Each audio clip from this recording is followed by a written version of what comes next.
The marble floor beneath my knees was cold enough to seep through my worn uniform, but I barely noticed anymore. Pain had become background noise.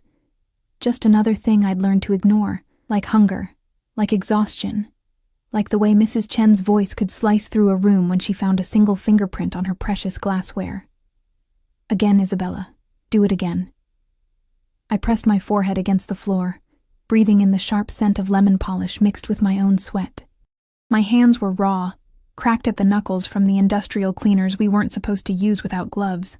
But gloves slowed you down, and slow meant staying past midnight, and midnight meant missing the last bus, and missing the last bus meant walking home through neighborhoods where girls like me disappeared. The Chen estate sprawled across 5 acres of Los Angeles hills, a monument to new money and old cruelty. I'd been cleaning it for 6 months, ever since the temp agency had placed me here with a warning. Don't mess this up. The Chens go through staff like tissues, but they pay well enough that people keep applying. They hadn't mentioned why people kept leaving. I scrubbed the same section of floor for the 3rd time, watching my distorted reflection ripple in the polished surface. 23 years old and invisible. That's what I'd become. The girl who cleaned up after people who'd never once looked at her face. Sometimes I wondered if I'd even cast a shadow anymore, or if I'd simply faded into the furniture, another fixture in someone else's palace. You missed a spot. Mrs. Chen's Louboutins clicked past my head. I didn't look up. Looking up meant eye contact, and eye contact meant she'd find something else wrong, some new inadequacy to punish. I'd learned this dance, this careful choreography of submission.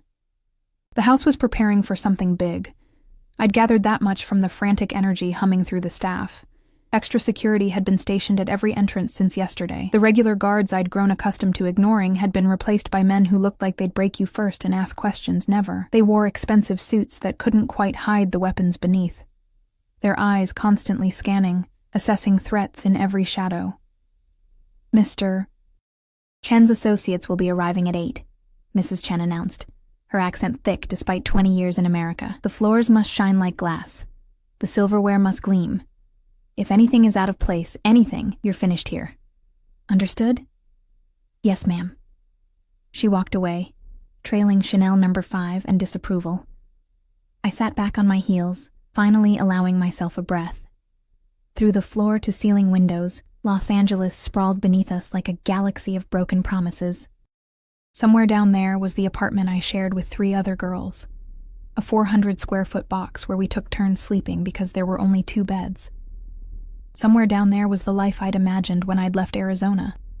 College, career, becoming someone who mattered. Instead, I was here, making floors shine for people who wouldn't spit on me if I was on fire. The antique grandfather clock in the foyer chimed 6. 2 hours until the guests arrived. I gathered my supplies, careful not to let the bottles clink together. Sound carried in this mausoleum, and Mrs. Chen had ears like a bat. The kitchen was chaos, caterers shouting in Mandarin and Spanish, the head chef screaming about truffle oil, someone dropping an entire tray of champagne flutes that shattered like ice against tile. I slipped through the carnage, invisible as always, heading toward the service hallway that led to the wine cellar. That's where I first smelled him. Not saw him, smelled him. Tobacco and bergamot, expensive leather and something darker, something that made the hair on my neck stand up the way it does before a thunderstorm. Danger, my instincts whispered. Predator. I froze in the hallway, my heart suddenly loud in my ears. Lost?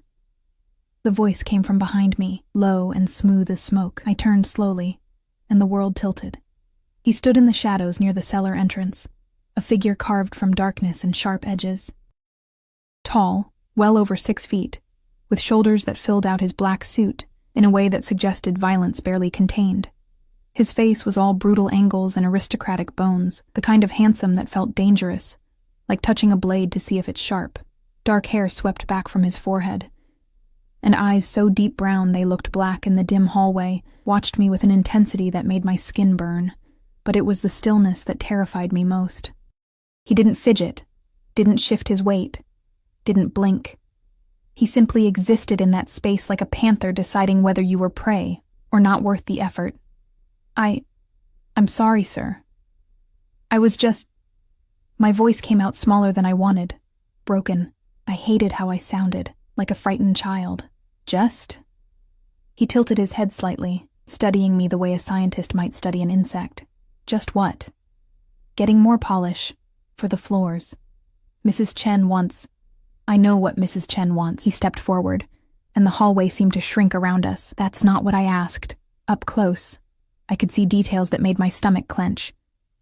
A thin scar ran from his temple to his jaw, silver against olive skin. His hands, resting casually in his pockets, bore the faint marks of old burns across the knuckles.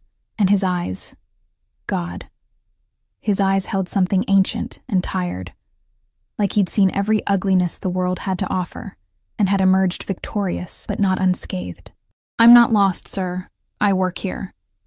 I know. The corner of his mouth lifted in something that wasn't quite a smile. Isabella Moreno, 23, originally from Tucson. No family, no degree, 3 part-time jobs. You've been cleaning the Chen residence for 6 months, 7 days a week, 10 to 12 hours per shift. You take the 11:47 bus home every night except Wednesdays, when you stay late and walk. Foolish. The blood drained from my face. How do you... I make it my business to know who moves through spaces I occupy. He pulled a hand from his pocket, and I flinched. Actually flinched. But he only reached past me to straighten a painting on the wall, his arm brushing my shoulder. The brief contact sent electricity racing down my spine. This hallway leads to the wine cellar. The wine cellar leads to the garage. The garage leads outside, a clever exit route for someone who wanted to avoid attention.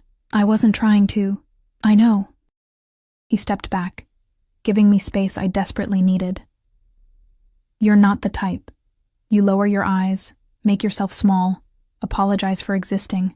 You've been beaten down until you've forgotten how to stand up straight. The observation, delivered so matter-of-factly, felt like being stripped naked. I wanted to protest, to defend myself, but the words dried up in my throat because he was right. When had I become this person? When had I started apologizing for taking up space in the world? Mr. Rossi! Mrs. Chen's voice shattered the moment like a hammer through glass. She appeared at the end of the hallway, her face tight with barely concealed panic. I didn't realize you'd arrived. Please, come this way. Everything is prepared. I was just meeting your staff. His eyes never left my face, pinning me in place. Very thorough. Your training. She was just explaining the proper technique for polishing floors. Mrs. Chen's expression could have curdled milk. Isabella, get back to work.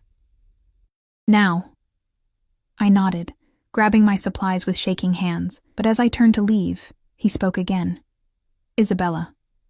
I stopped, turned back, met those black eyes. Be careful on the floors tonight, they'll be slippery. His voice dropped lower, intimate despite Mrs. Chen's presence. And stay out of the East Wing after 8. Dangerous things happen in dark corners at parties like these. It wasn't a suggestion, it was a command, delivered with the absolute certainty of someone who expected obedience. But underneath the authority, I heard something else, something that sounded almost like concern. Then he was gone, following Mrs. Chen down the hallway, and I was left trembling against the wall, my heart beating so fast I thought I might be sick. The next 2 hours passed in a blur. I polished and scrubbed and arranged, my mind spinning in circles. Who was he? Why had he known so much about me? And why did the way he said my name feel like a brand burning into my skin? At 7:30, the house transformed. Lights dimmed to a golden glow. Music drifted through rooms, something classical and haunting. The caterers emerged from the kitchen with trays of food that probably cost more than I made in a month. And the guests began to arrive. They came in expensive cars with tinted windows. Men in suits that cost 5 figures, women dripping in jewels that could have fed a small country. But there was something off about them, something that set my teeth on edge. These weren't the usual Los Angeles elite, tech billionaires and entertainment moguls. These people moved differently, spoke in careful tones, their eyes constantly assessing exits and threats. I'd seen enough crime documentaries to recognize predators when I saw them. I kept to the edges, as invisible as possible, clearing glasses and wiping surfaces. The conversations floated around me, discussions of territories and shipments, of problems that had been handled and people who had disappeared. My blood ran cold. What kind of party was this? The Rossi family sends their regards, someone said near me, and I stilled. Rossi, the man from the hallway. Dante Rossi is here? Another voice replied, hushed and reverent. I thought he never attended the Chen's events. Special circumstances. Word is he's finalizing the port contracts tonight. I moved away quickly, my pulse pounding. Dante Rossi. Even I'd heard that name whispered in certain circles. Always with fear. Always with respect. The youngest Don in Los Angeles history. A man who'd inherited his father's empire at 25 and had tripled its size in 3 years through sheer ruthlessness and strategic brilliance. A man who made people disappear. And I'd stood in a hallway with him, alone, while he'd recited my life story like he'd memorized it. I needed to leave. Right now. This wasn't worth minimum wage and bus fare. But as I headed toward the service exit, Mrs. Chen intercepted me, her nails digging into my arm.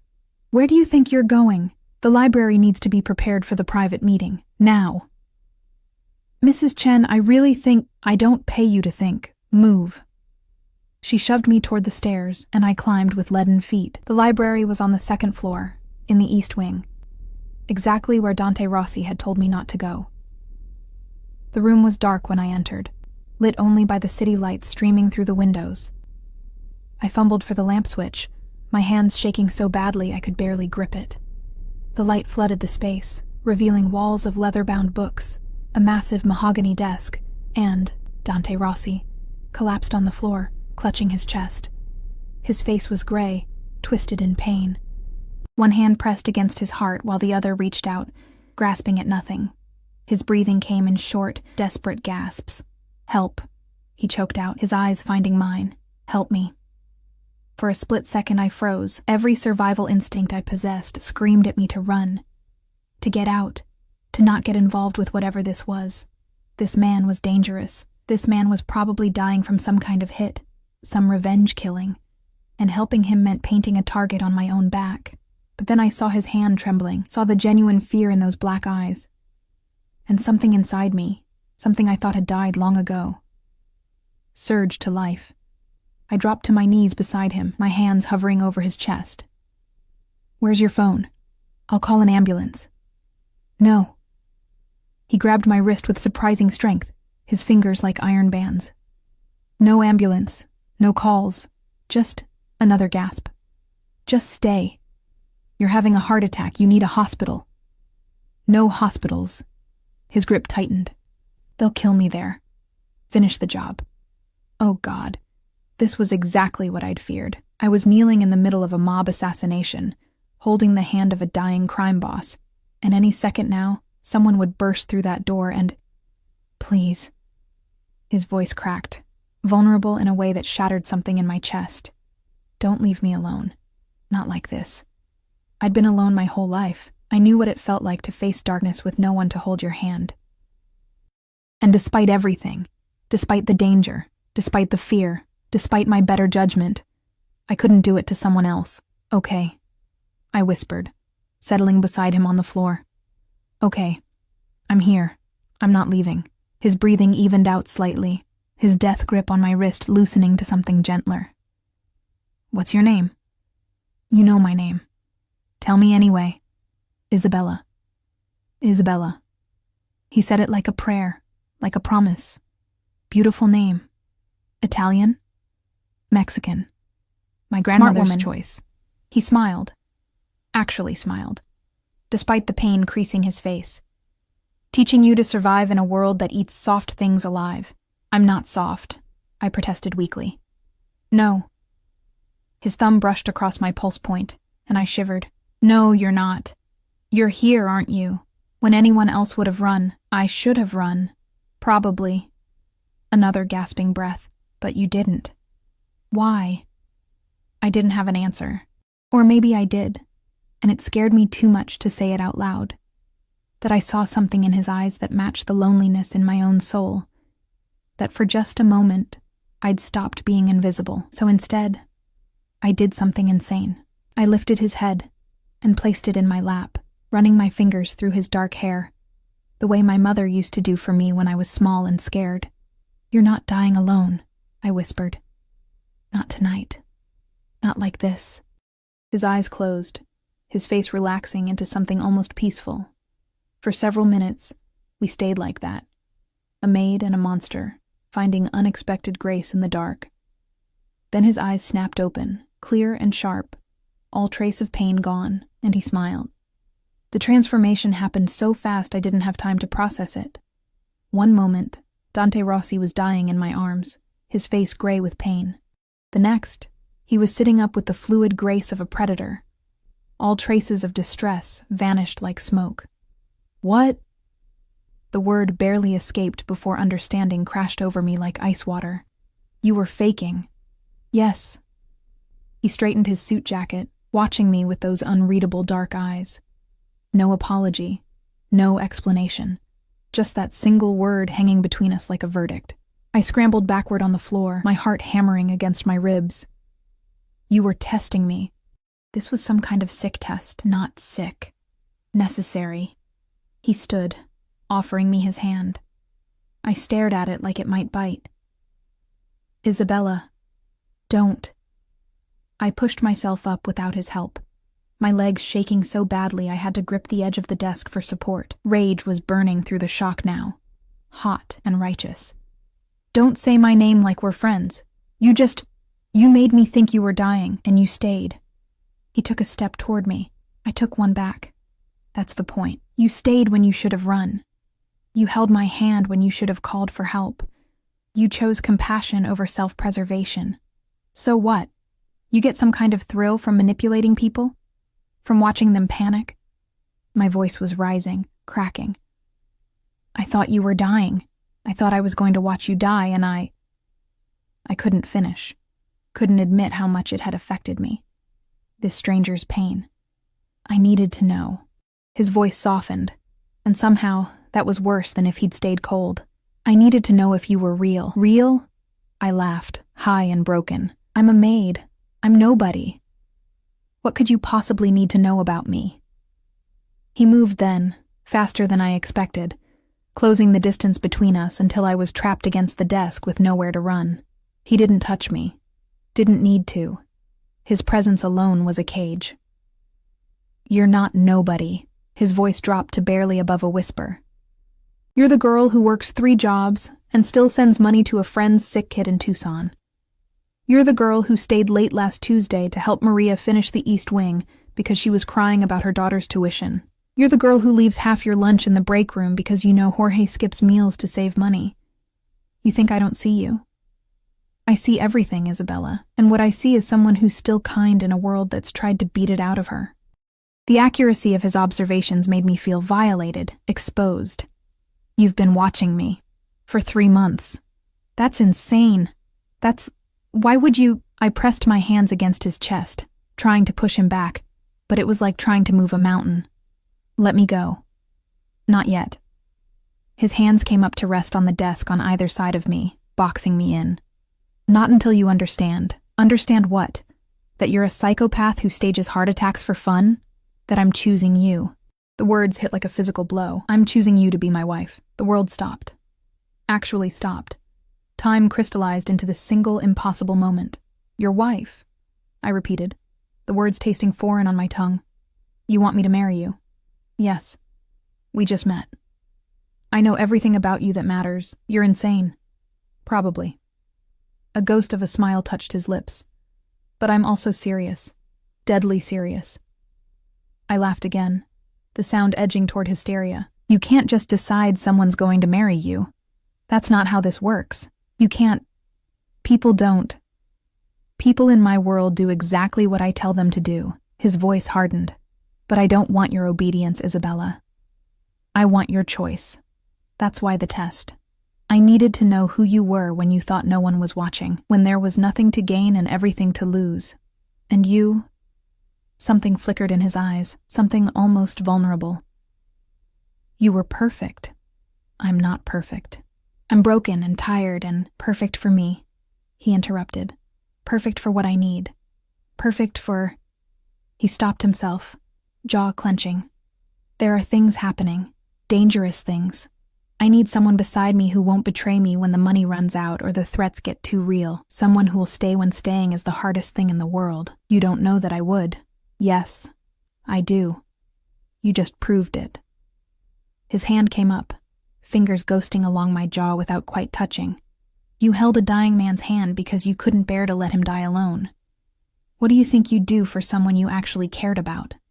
The implications of his words made my head spin.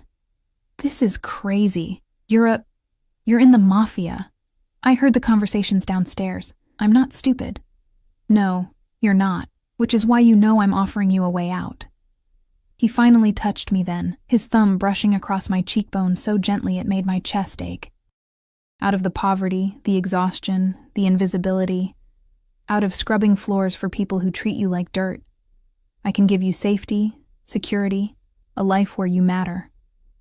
In exchange for what? Being your property? Being my partner? The distinction seemed important to him. Being someone I can trust in a world full of snakes. Being... He stopped, seeming to struggle with words. Being the thing I come home to that reminds me I'm still human. The vulnerability in that admission cracked something in my chest. But I couldn't let it sway me. This was insane. This was... I need to think, I whispered. I need time to... You have until midnight. He stepped back, releasing me from his gravitational pull. Come to the garden at midnight. Say yes, and I'll take you away from here tonight. Say no. His expression hardened. Say no, and you'll never see me again. But you'll be safe. I'll make sure of that. You'll find a new job, a better apartment, everything you need to start over, no strings attached. Why midnight? Because after midnight, circumstances change. After midnight, I won't be able to protect you from the consequences of what happens in this house tonight. Cold fear slithered down my spine. What's happening tonight? Nothing you need to worry about. If you choose me. He moved toward the door, his hand on the handle. Midnight, Isabella. Garden fountain. Don't be late. Wait.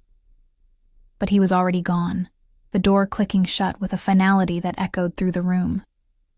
I stood there for a long moment, my mind reeling. Then I ran. I ran down the back stairs, through the service hallways, out into the cool Los Angeles night. My hands shook as I pulled out my phone. But who was I going to call? The police? And tell them what? That a mob boss had fake died and proposed marriage? That I was in danger from something I didn't understand? The party continued inside, music and laughter drifting through the windows. Like everything was normal, but I could see the guards now, stationed at every entrance. Their eyes scanning, always scanning.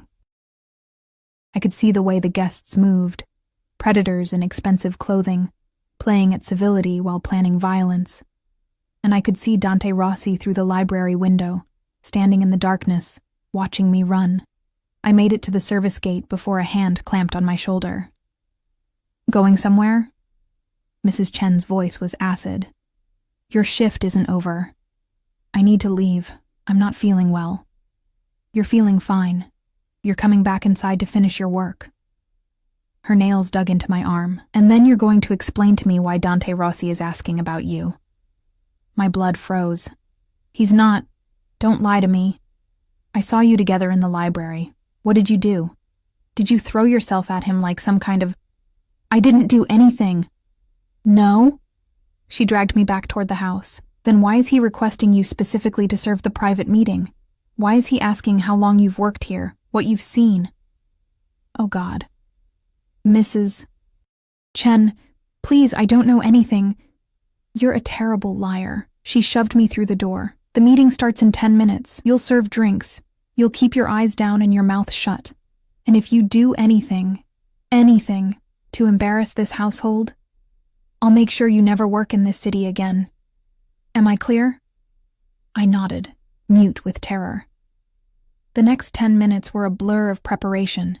They dressed me in a formal server's uniform, slicked my hair back into a severe bun, gave me a tray of crystal glasses filled with amber liquid. My hands shook so badly the glasses clinked together. Still, Mrs. Chen hissed. Be still, or I'll have you thrown out. The private meeting was held in the Chen's study. A wood-paneled room that smelled like cigars and old money. 8 men sat around the table, each one radiating the kind of power that came from violence and fear. Dante Rossi sat at the head, looking like a dark angel in his black suit, completely at ease in this den of monsters. "Gentlemen," Mr. Chen began, his voice oily with false friendship. "Let's discuss the port access." "No." Dante's single word silenced the room. "First, let's discuss why you've been skimming 20% off the top of our shipments for the past 6 months. The temperature dropped 20 degrees.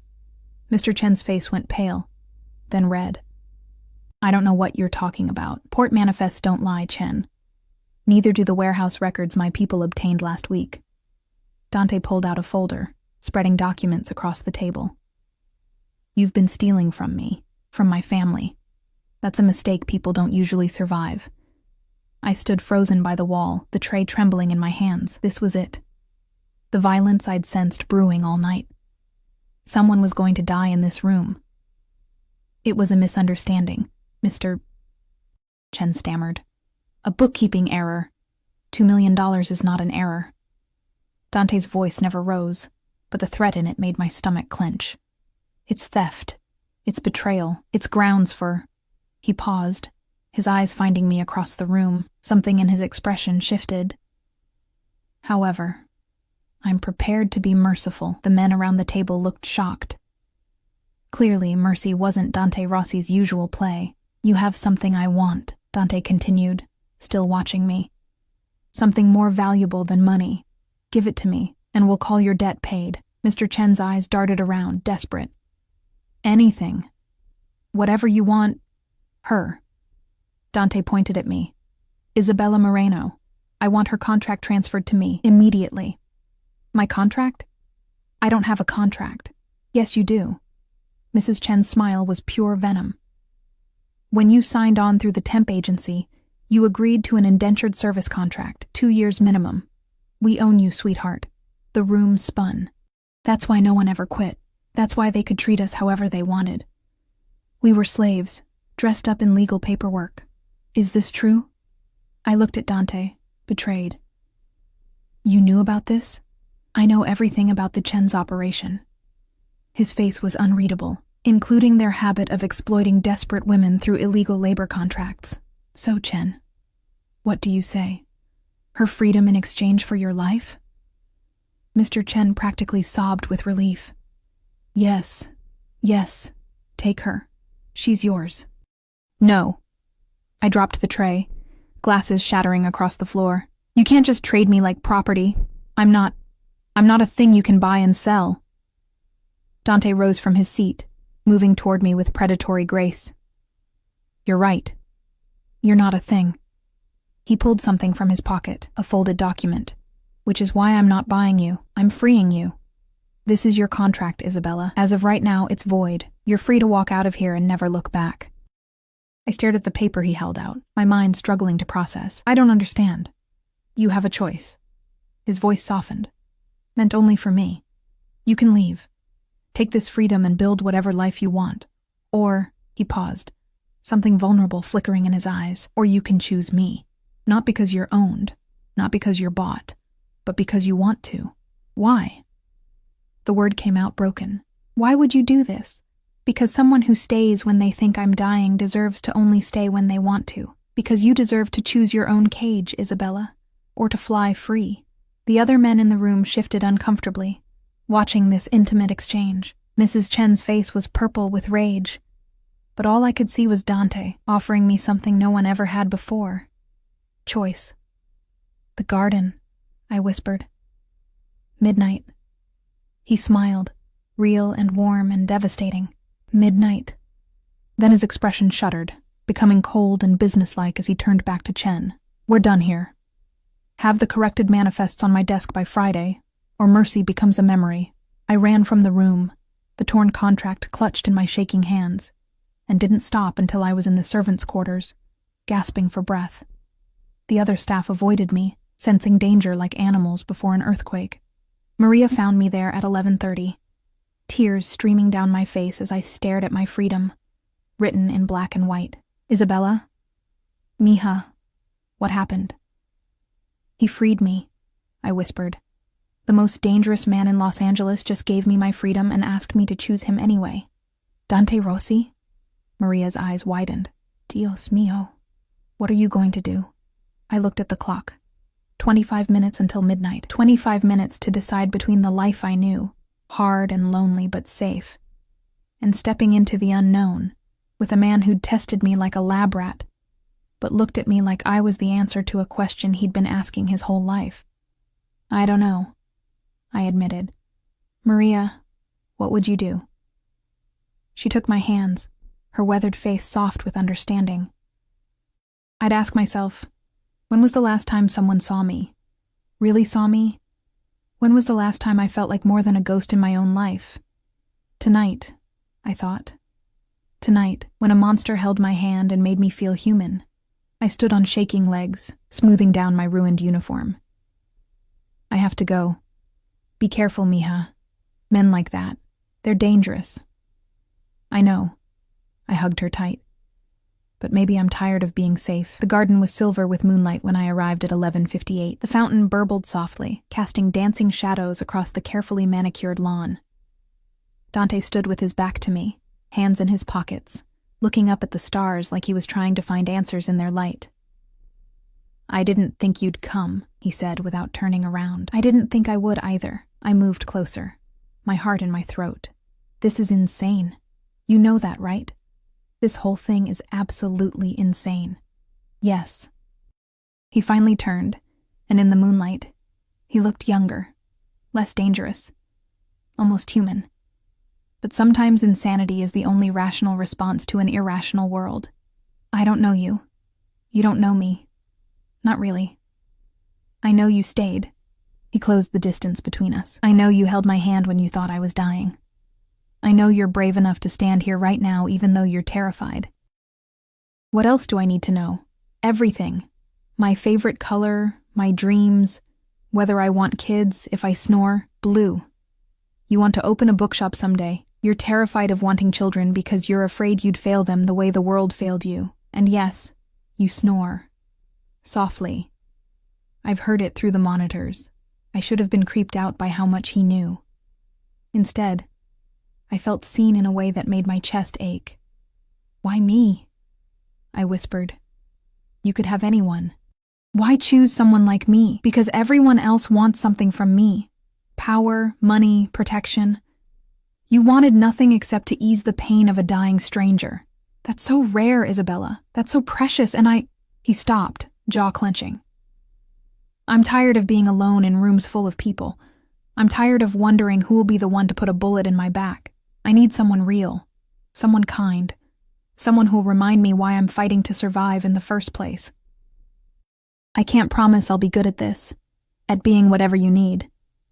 I don't need good, I need real. His hand came up, cupping my face with surprising gentleness. So tell me, Isabella Moreno, will you take a chance on the devil? Will you let me show you that you're worth more than minimum wage and midnight buses? Will you marry me? I looked into his dark eyes and saw my own loneliness reflected back at me. Two damaged people reaching for connection in the darkness. Yes, I breathed. God help me, yes. He kissed me then, soft and almost reverent, like I was something precious he was afraid of breaking. And in that moment, with moonlight silver on our skin and the future a terrifying unknown, I felt something I hadn't felt in years. Hope. We leave tonight, he murmured against my lips. I have a car waiting. We'll fly to Vegas, get married before sunrise. By the time the sun comes up, you'll be Isabella Rossi, and no one in this city will ever be able to hurt you again. What about my things? My roommates. Already handled. Your belongings are packed. Your roommates each have a check for 6 months' rent and a reference letter for better jobs. I told you, Isabella. I take care of what's mine. The possessiveness in his voice should have scared me. Instead, it made me feel safe. He led me to a black SUV idling at the service gate. Its windows tinted dark as sin. A man in a suit opened the door. One of the guards from earlier, his face professionally blank. Mrs. Moreno, he said, and the title made me shiver. Not yet, Dante corrected, helping me into the car. But soon. As we drove away from the Chen estate, I watched it disappear in the rearview mirror, that monument to cruelty where I'd spent 6 months being invisible. I didn't know what I was driving toward, didn't know if I was making the biggest mistake of my life. But for the first time in years, I wasn't alone, and that was worth almost any price. The private jet waiting at the small airport was obscene in its luxury. Cream leather seats, polished wood paneling, soft lighting that made everything glow like a dream. I stood at the bottom of the stairs, suddenly acutely aware of my wrinkled uniform, my scraped knees, the smell of cleaning products that probably clung to my skin. "I can't get on that plane looking like this," I whispered. Dante's hand pressed against the small of my back, warm and grounding. "There are clothes inside." "Everything you need. Come." The flight attendant, a polished woman who looked like she stepped out of a magazine, smiled without a trace of judgment as we boarded. "Mr. Rossi, welcome. Everything is prepared as requested. Thank you, Marie."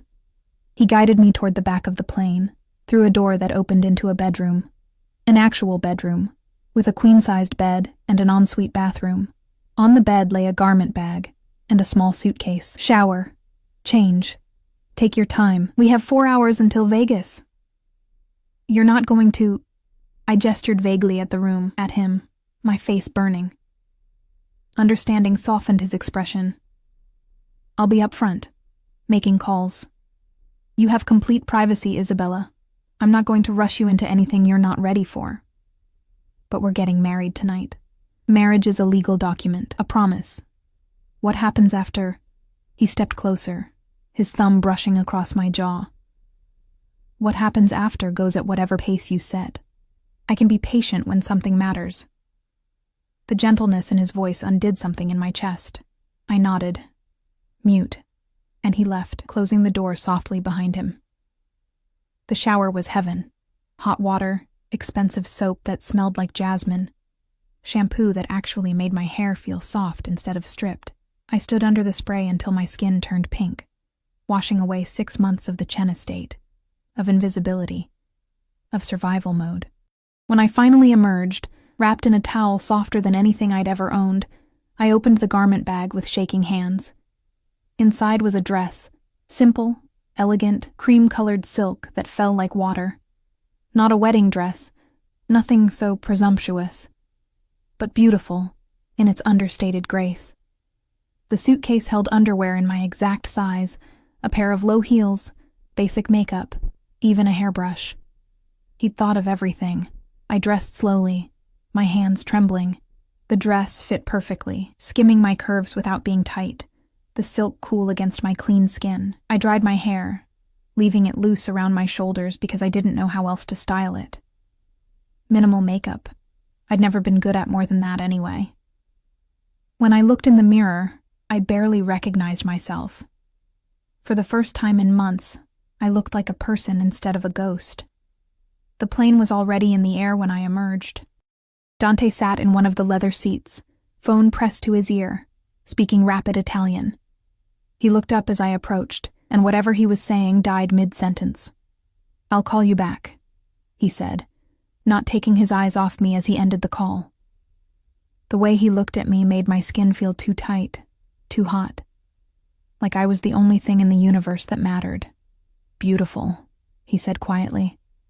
"I knew you would be, under all that exhaustion. But seeing it—" He stood, closing the distance between us. "You're going to destroy me, Isabella. I don't understand. I know." His smile was rueful. That's part of why.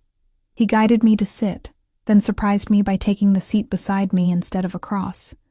Close enough that our shoulders touched, close enough that I could smell his cologne, that same tobacco and bergamot that had terrified me in the hallway.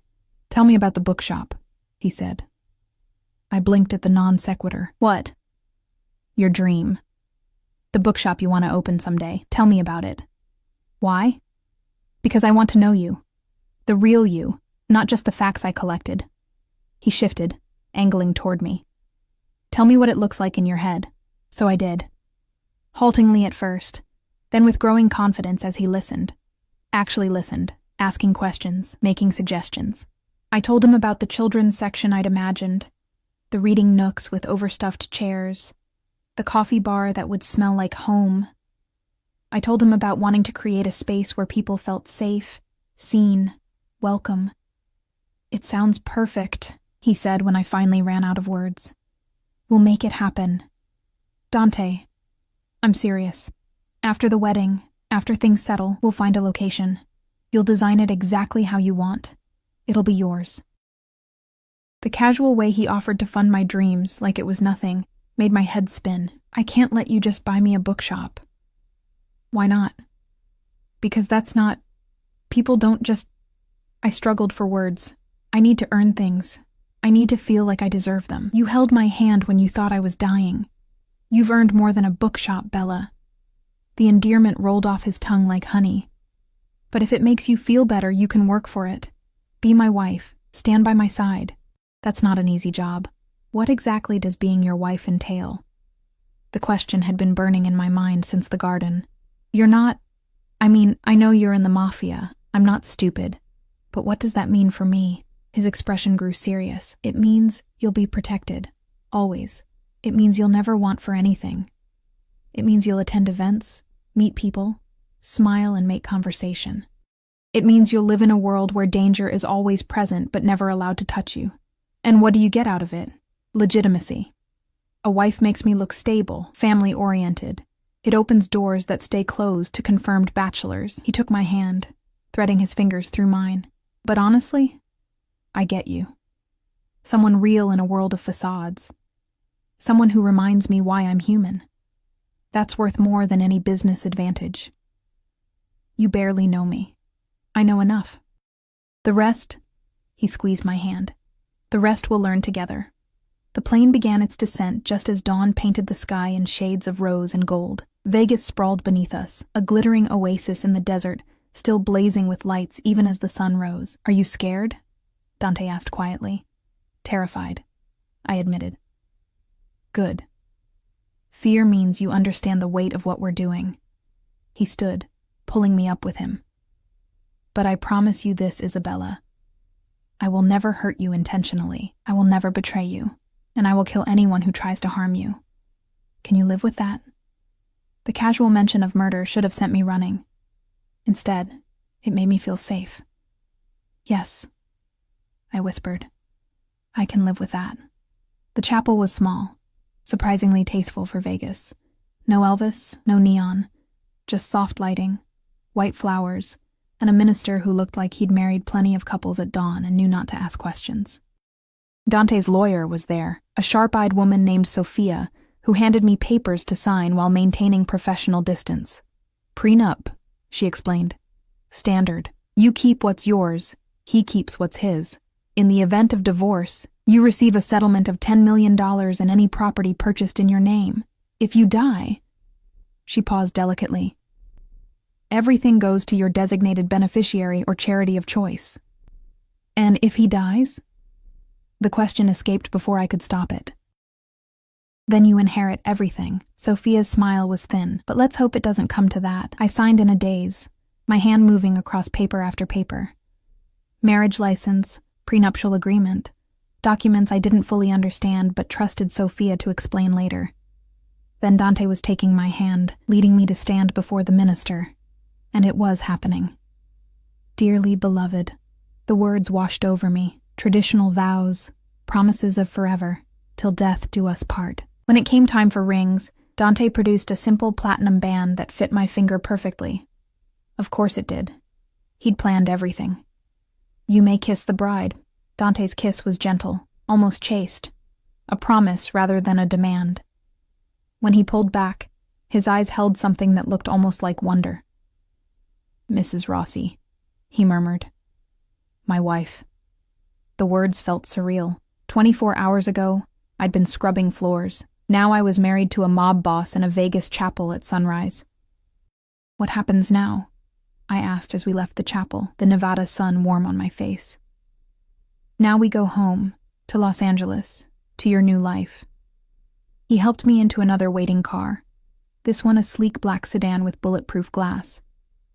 "There will be people to meet, arrangements to make. But first, he pulled out his phone, typed something quickly. First, you eat. You've barely had food in 24 hours. I wanted to protest that I wasn't hungry, but my stomach betrayed me with an audible growl. Dante smiled, the expression transforming his severe features into something almost boyish.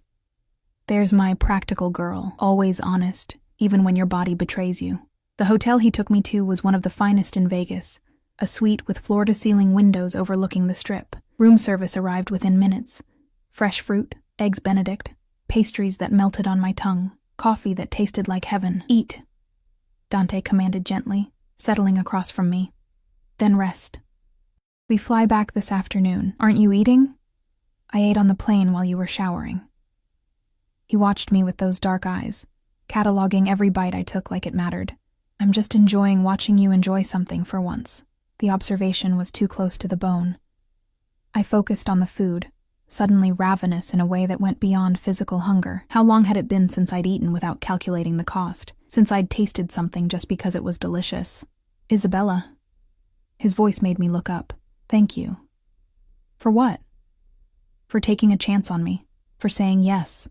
He paused, seeming to struggle with words. For making me feel like maybe I can be more than what I was born into.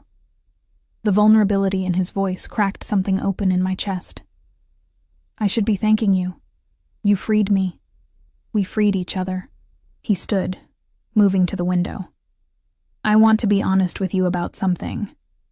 About what happens when we get back to LA. My appetite vanished. Okay.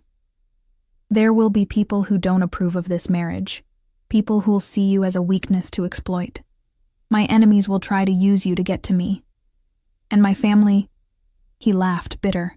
My family will have opinions.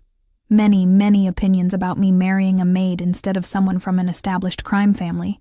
So I'm going to be in danger. You're going to be the most protected woman in California. But yes, there will be danger. There will be threats. There will be people who resent you just for existing beside me. He turned back to face me. I'm not going to lie and say it'll be easy, but I promise you'll never face it alone. I stood, moving to join him at the window. Vegas glittered beneath us, artificial and bright, and somehow hopeful. What if I'm not strong enough for this life? You're already strong enough. You survived the Chens. You survived poverty and loneliness and still came out kind. That's warrior strength, Bella. That's the strength that matters. His hand found mine. Everything else, I'll teach you. How to move in my world. How to protect yourself. How to be the queen beside the king. I don't know how to be a queen. Good. I don't trust people who think they already know everything. He pulled me against his side, and I let myself lean into his warmth. We'll figure it out together, one day at a time.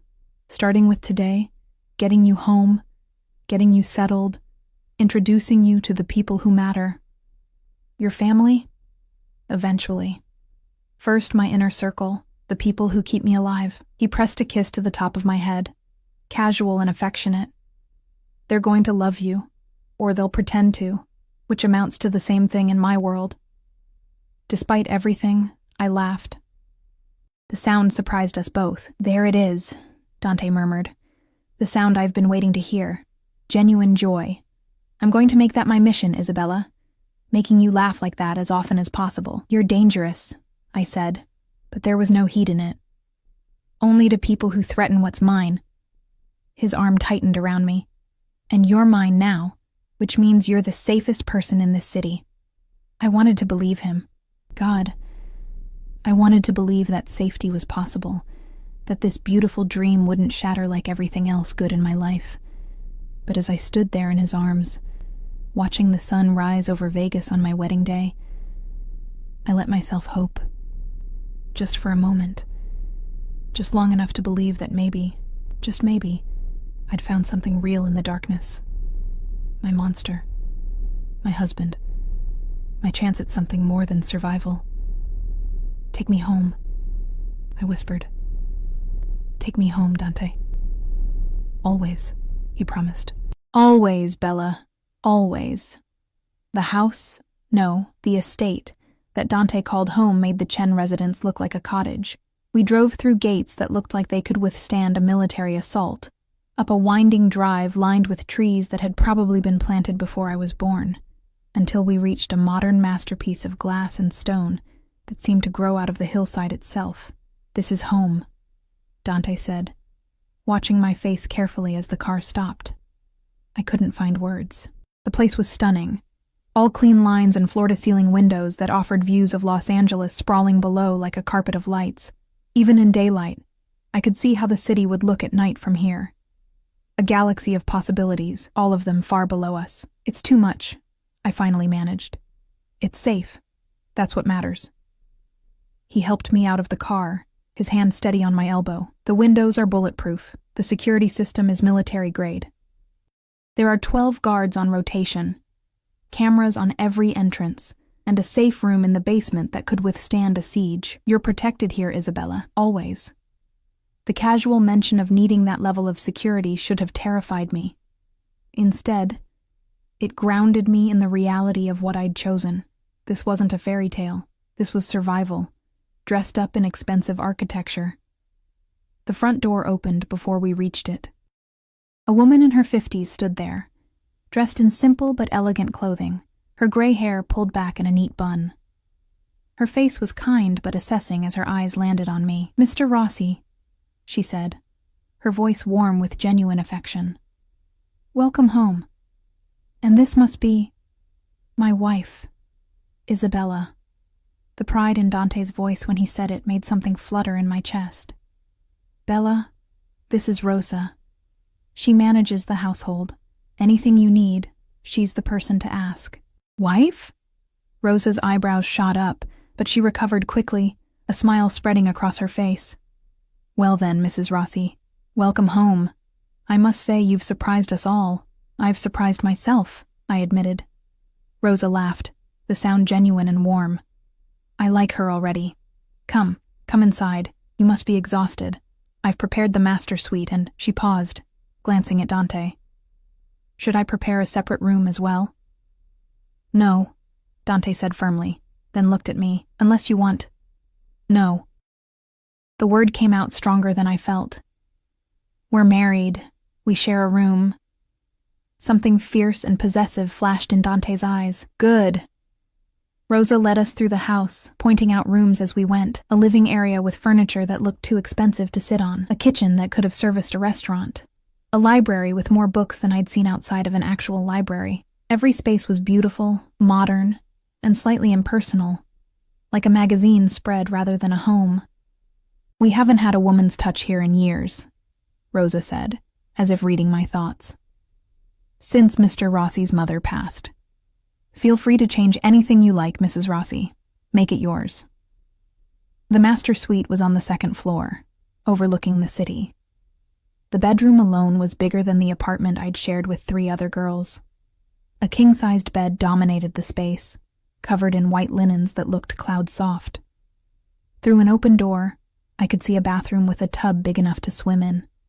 "Your things are being delivered this afternoon," Dante said, "though I suspect you'll want to shop for more. Rosa can take you, or I can assign someone. I can take myself." The words came out sharper than intended. "I mean, I'm capable of—" "I know you're capable." He moved closer, his hand cupping my face. "But you're also the wife of Dante Rossi now. That means you don't go anywhere without security. Not because I don't trust you, but because I don't trust the world not to try to hurt you to get to me." The reality of my new life settled over me like a weighted blanket. "So I'm a prisoner. You're protected. There's a difference." His thumb stroked across my cheekbone. "But I understand it feels like a cage right now. Give it time. You'll learn to move within it, find freedom in the boundaries, and if you really need to go somewhere alone, we'll talk about it. Figure it out together." Rosa cleared her throat delicately. "I'll leave you to settle in. Lunch will be ready in an hour, or I can bring something up if you'd prefer privacy." "Up, please," Dante said, not taking his eyes off me. "And Rosa, send word to Marco and Antonio. Family meeting tonight, 7 o'clock. "Of course, sir." Rosa left, closing the door softly behind her. Suddenly, I was alone with my husband in our bedroom, and the weight of everything that had happened in the past 24 hours crashed over me like a wave. I need a minute, I whispered, moving toward the bathroom. I just need... Take all the time you need. Dante's voice was gentle. I have calls to make anyway. Yell if you need anything. I locked myself in the bathroom and immediately felt stupid for it. What was I afraid of? Dante had been nothing but patient, nothing but kind, in his own intense, overwhelming way, but my hands were shaking, my breath coming too fast, and I needed space to process. I'd gotten married, to a Mafia boss, after knowing him for less than a day. The girl staring back at me from the mirror looked like a stranger, clean, well-dressed, wearing a wedding ring that probably cost more than I'd made in my entire life. Who was she? What had I become? A knock on the door made me jump. Isabella? You okay in there? I'm fine, I called back, my voice only slightly unsteady. You're having a panic attack. I'm not. Your breathing is too fast. I can hear it through the door. A pause. I'm not going to push my way in, but I need you to breathe with me, okay? In for 4 counts, hold for 4, out for 4. Can you do that? I wanted to be annoyed at his presumption, but he was right. My chest was too tight, my vision spotting at the edges. Okay. Good. In, 2, 3, 4. Hold, 2, 3, 4. Out, 2, 3, 4. I followed his voice, the calm steadiness of it anchoring me. Slowly, my heart rate settled. My vision cleared. My hands stopped shaking quite so badly. Better? He asked after a few minutes. Better, I admitted, opening the door. He stood there, concern written across his features, making him look younger, more vulnerable. This is a lot. I know it's a lot. If you want to slow down, take time to adjust. No. I stepped closer to him. No, I just needed a moment. I'm okay now. I chose this. I'm not backing out. You can back out anytime you want. I meant what I said. You always have a choice with me. The sincerity in his voice undid something in my chest. I reached up, touching his face. The first time I'd initiated contact. His skin was warm, the stubble on his jaw rough against my palm. I don't want to back out, I said quietly. I'm scared, but I don't want to run. I just need you to be patient with me while I figure out how to be the person you need. You're already the person I need. Just be yourself, Bella. That's all I want. He turned his head, pressing a kiss to my palm.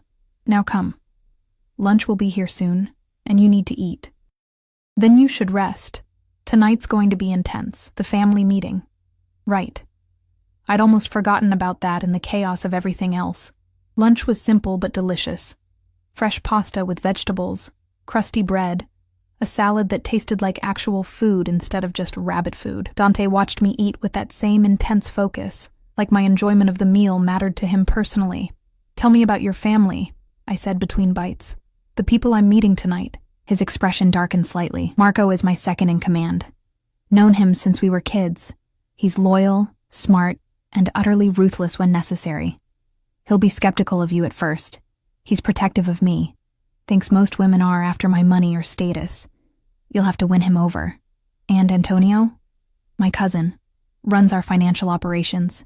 He's smoother than Marco, better with people, but just as dangerous underneath. He'll be polite to your face and judge you behind your back until he decides if you're worthy. Sounds delightful, I muttered.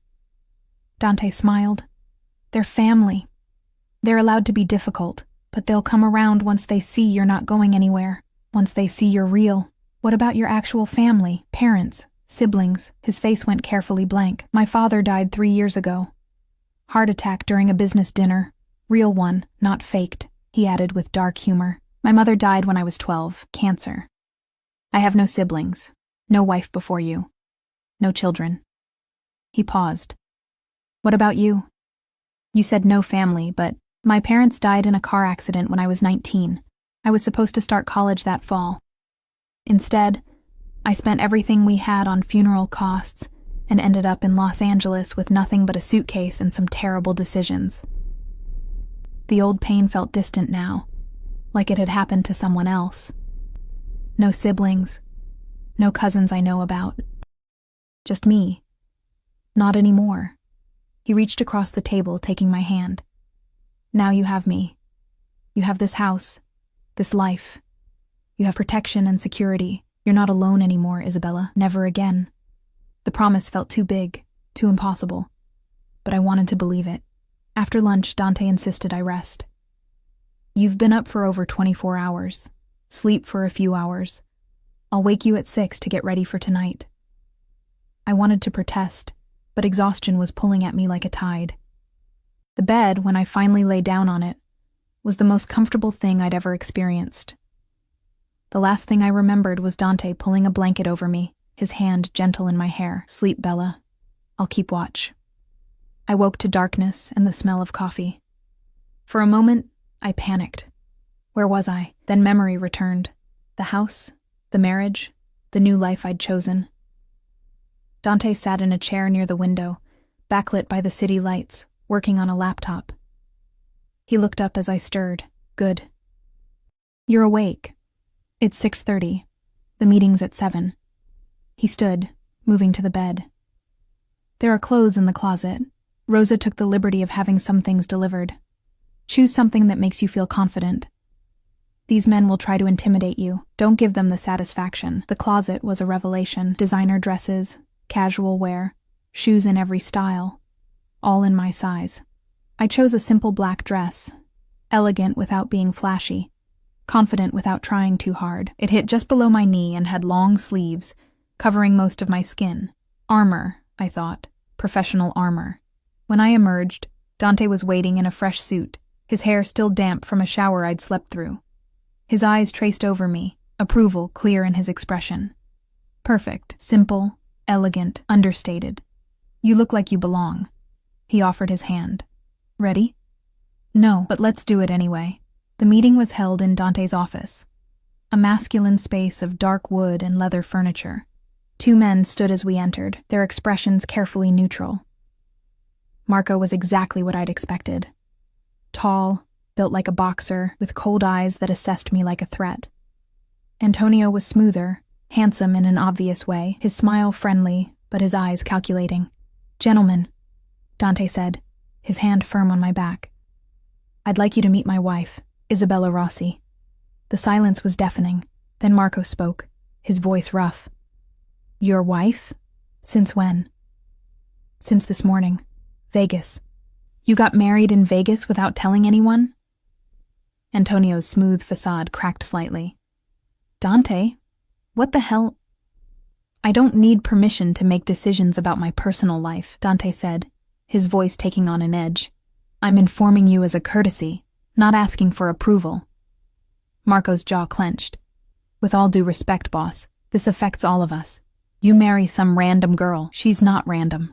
The danger in Dante's voice made the temperature drop. She's my wife. She's family now. And you will treat her with the respect that position demands. I stepped forward before things could escalate further. I know this is sudden. I know you have concerns about me, about my intentions, about whether I'm worthy of him. I met Marco's eyes steadily. I can't prove myself with words. But I can promise you this. I didn't marry him for money or status. I married him because he saw me when I was invisible, because he offered me a choice when I'd never had one before, and because despite knowing how dangerous this world is, I chose to stand beside him anyway. Marco stared at me for a long moment.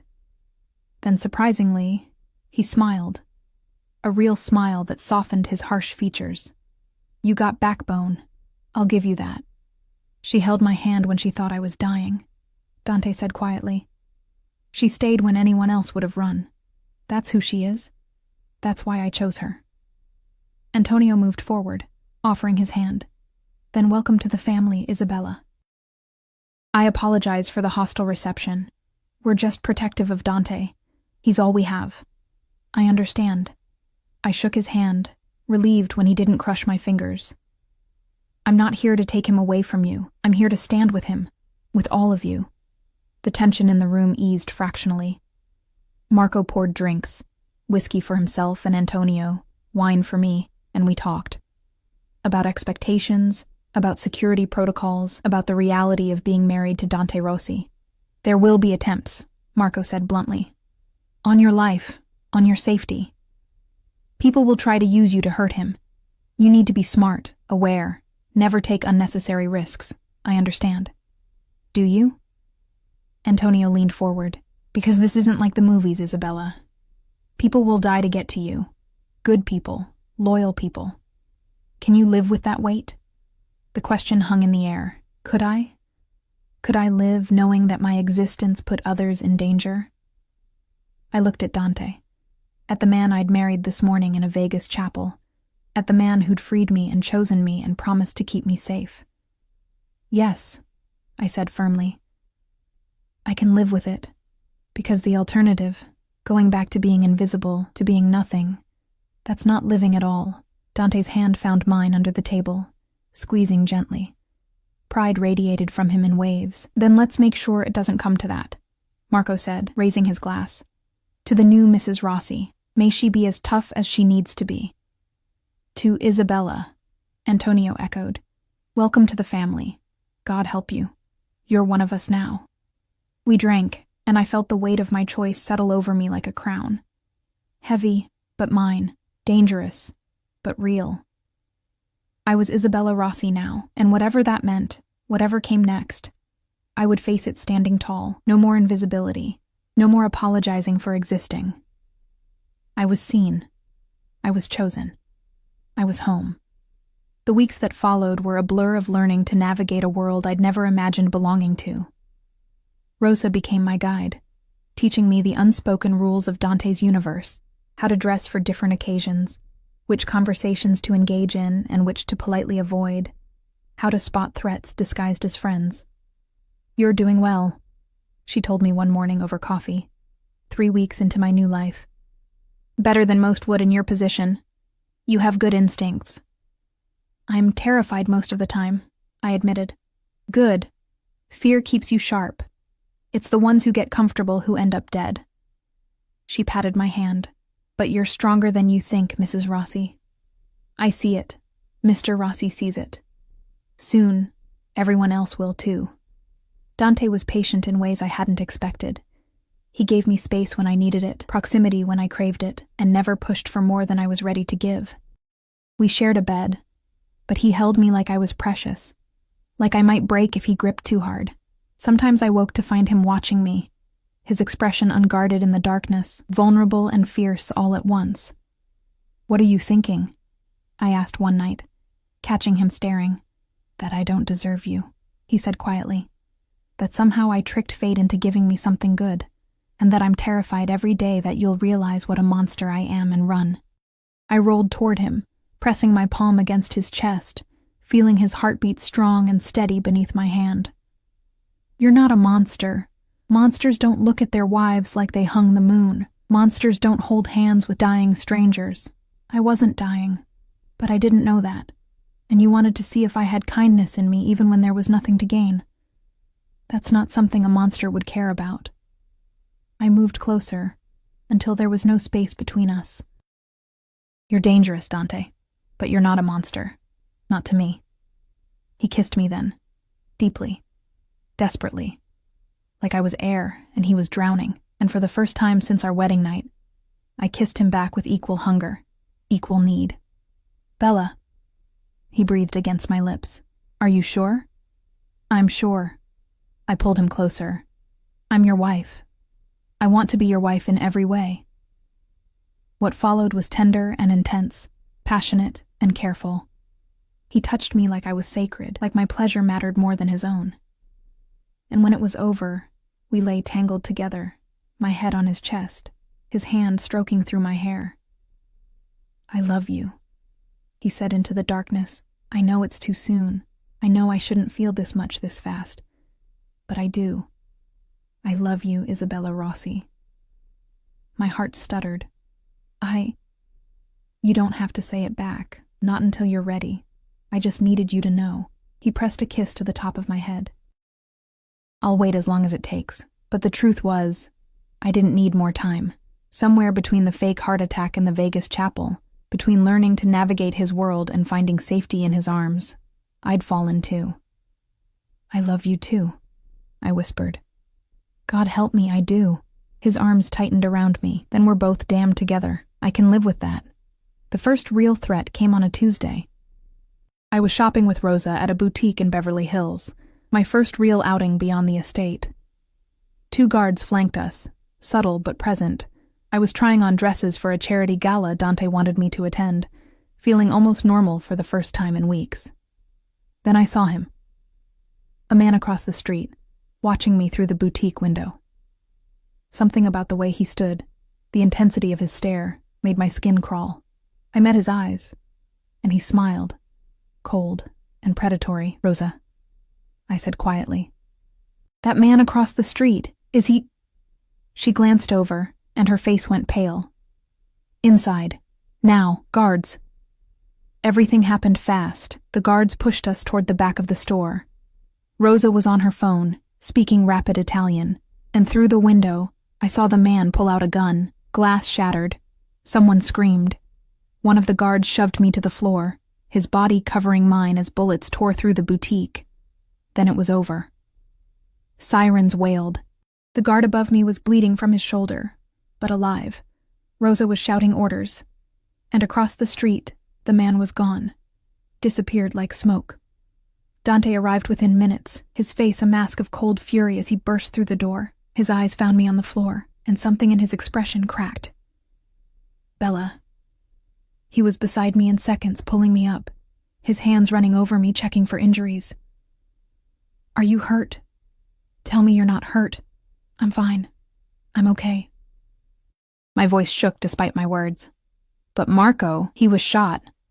He'll live. He's been through worse." Dante pulled me against him, his arms iron bands around my body. "You shouldn't have been here. I shouldn't have let you leave the house. This is my fault. You can't keep me locked up forever. Watch me." The words were fierce, possessive.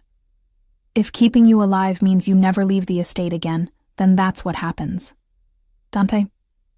"No." He pulled back, cupping my face in his hands. "You don't understand.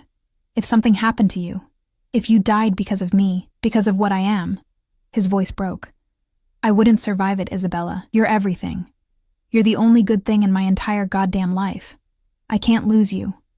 The raw emotion in his voice stripped away my protest. This wasn't about control. This was about fear. Real, visceral fear that matched my own. "Okay," I whispered. "Okay, we'll figure it out.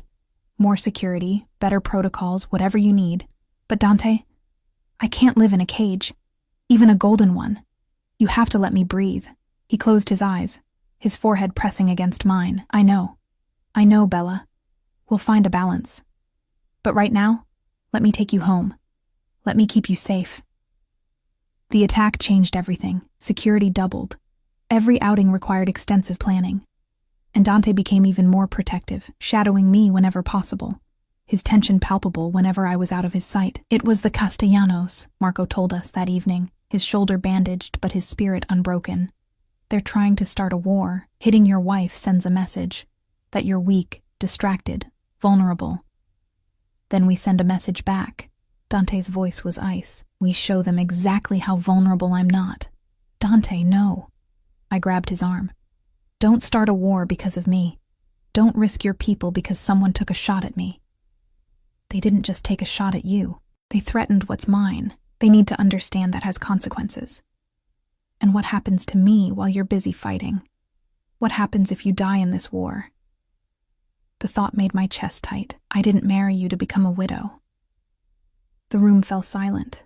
Marco and Antonio exchanged glances, clearly uncomfortable with the domestic dispute playing out before them. "She's right," Antonio said finally. "A war hurts everyone. We lose men, we lose money, we lose ground. Maybe there's a smarter play here. What do you suggest?" Dante's jaw was tight. "A show of unity. Bring Isabella to the family's meeting next week. Let everyone see that she's not just your weakness, she's your strength. That attacking her doesn't divide you, it unites you. That she's under your protection, and the protection of everyone loyal to you." Marco nodded slowly. "It's bold, but it might work. Show them she's not a target, she's untouchable." Dante looked at me. "It would be dangerous. Every family in Los Angeles will be there, including the Castellanos. You'd be walking into a room full of people who might want you dead. Then I'll walk in beside you," I said, surprising myself with my certainty. "I'll show them I'm not afraid, that we're not afraid, Pride flickered in his eyes. "You're sure?" "I'm sure." I squeezed his hand. "We're in this together, remember? For better or worse. That's what I promised in Vegas." The family's meeting was held in a neutral location. An upscale restaurant closed for the evening, its private dining room filled with men who'd built empires on blood and fear. I wore red, Dante's choice, bold and unapologetic, and walked into that room with my head high and my hand in his. Every eye turned to us. I felt the weight of their assessment, their judgment, their curiosity, but I didn't flinch. I was Isabella Rossi, and I belonged here. Dante led me to the head of the table, pulling out my chair with careful courtesy before taking his own seat. Marco and Antonio flanked us, a show of unity. "Gentlemen," Dante said, his voice carrying through the room, "I'd like to introduce my wife, Isabella. Some of you may have heard about the recent incident. Let me be clear. Any future attacks on her will be considered attacks on me personally, and will be responded to with extreme prejudice." Carlo Castellano, a heavy-set man with cold eyes, leaned forward. "With respect, Rossi, maybe if you focused less on your new bride and more on business. My marriage doesn't affect my business, but your attempt on her life certainly affects ours." Dante's voice dropped to something dangerous. "You thought you'd send a message, so let me send one back. Touch her again, threaten her again, even look at her wrong, and I'll burn your entire organization to the ground. Am I clear?" The room crackled with tension. Castellano's face reddened. "You're declaring war over a woman?" "I'm declaring war over my wife. There's a difference." Dante's hand found mine on the table, his grip possessive. "This isn't about weakness or distraction. This is about respect. She's family now, under my protection, under all of our protection, if you understand what family means." Slowly, around the table, men nodded. Some reluctant, some approving, but all understanding the message. I wasn't a target. I was untouchable. Castellano sat back, his expression sour but accepting. "Fine. The girl is off limits, but this doesn't change our other disputes. Those we can negotiate like reasonable men," Dante agreed, "but Isabella is non-negotiable." The meeting continued, but I barely heard it. All I could focus on was Dante's hand in mine, the way he'd defended me, the way he'd made it clear I mattered. Not as property, not as a weakness, but as his partner, his equal.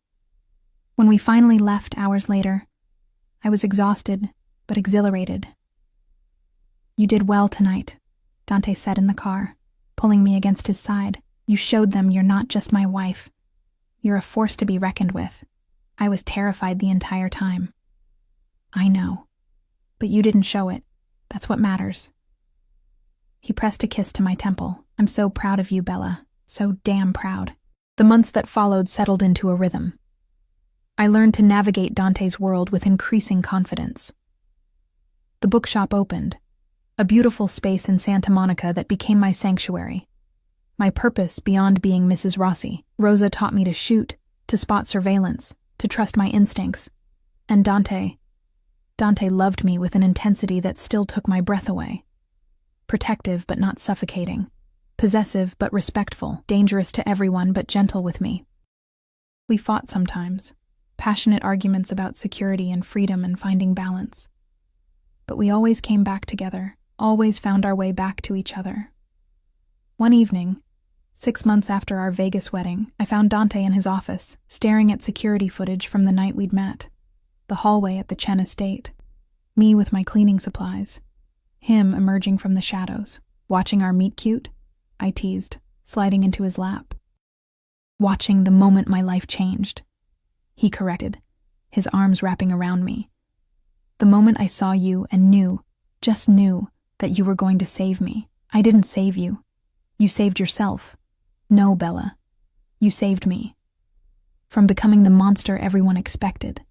From forgetting why any of this matters. From being alone in a room full of people." He turned me to face him. "You make me better. You make me human. You were always human. You just needed someone to remind you." He kissed me, soft and sweet and full of promise. When he pulled back, his eyes held something that made my heart skip.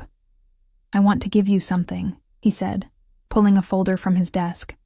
"I had the lawyers draw this up. It's a trust for the bookshop, for your financial independence, for your future. Completely separate from me. If something happens to me, if you decide to leave, if..." "I'm not leaving." I pressed my fingers to his lips. "Stop planning for me to leave. I'm planning for you to have choices, always choices, Bella. That's what I promised you." He set the folder aside, pulling me closer. "But I'm hoping, God, I'm hoping you choose to stay. Every day. For the rest of our lives." I looked at this man, this dangerous, complicated, tender man who'd faked a heart attack to test my character, who'd freed me from slavery and given me a kingdom, who'd declared war to keep me safe and built me a bookshop to feed my soul. "I choose you," I whispered. "Every day, every night, in every world and every life. I choose you, Dante Rossi, even knowing what I am, what I do, especially knowing, because you're also the man who holds my hand in the dark, who makes me laugh when I want to cry, who sees me, really sees me, and loves me anyway." I cupped his face in my hands. "You're my monster, my husband, my home, and I'm not going anywhere." He buried his face in my neck, and I felt wetness against my skin. Tears from a man who probably hadn't cried in years. "I love you. God, I love you so much it terrifies me. I love you too. And I'm not scared anymore." It was true. Somewhere along the way, the fear had transformed into strength. The cage had become a kingdom, and the maid who'd been invisible had become a queen. "Thank you," he whispered against my skin. "Thank you for staying when I was dying. Thank you for choosing me when you should have run. Thank you for being exactly who you are. Thank you for seeing me," I whispered back. "Thank you for freeing me. Thank you for loving me enough to give me choices even when you wanted to lock me away." We sat there for a long time, wrapped in each other. Two broken people who'd found healing in the most unlikely place. The city sparkled below us through the windows. Millions of lives playing out in the darkness. But up here, in this house on the hill, we'd found something rare, something precious. We'd found home in each other's arms. And that was worth every risk, every danger, every impossible choice that had led us here. I was Isabella Rossi, once invisible, now seen, once owned, now free, once alone, now loved beyond measure, and I'd never been happier in my entire life. Outside, the city burned with light and life and endless possibility. Inside, I was wrapped in the arms of a man who'd die to keep me safe and live to see me smile. I thought about that night in the library, when I'd held what I thought was a dying man's hand, when I'd chosen compassion over self-preservation, when I'd proven, to him and to myself, that I was still capable of kindness in a cruel world. It had been a test, but it had also been a beginning, the beginning of everything. "Come to bed," I murmured, standing and pulling him with me. "We have the rest of our lives to watch security footage. Tonight, I just want to be with my husband." He smiled, that rare, genuine smile that transformed his entire face. "As my wife commands." We walked to our bedroom hand in hand, two people who'd found each other in the darkness and chosen to create light together. The future stretched before us, uncertain and dangerous and absolutely beautiful, but whatever came next, we'd face it together, in sickness and health, for richer or poorer, in danger and in safety, till death do us part. And maybe, just maybe, not even then. Because love like ours didn't end when hearts stopped beating. It echoed through eternity, a promise kept in darkness and light. Forever.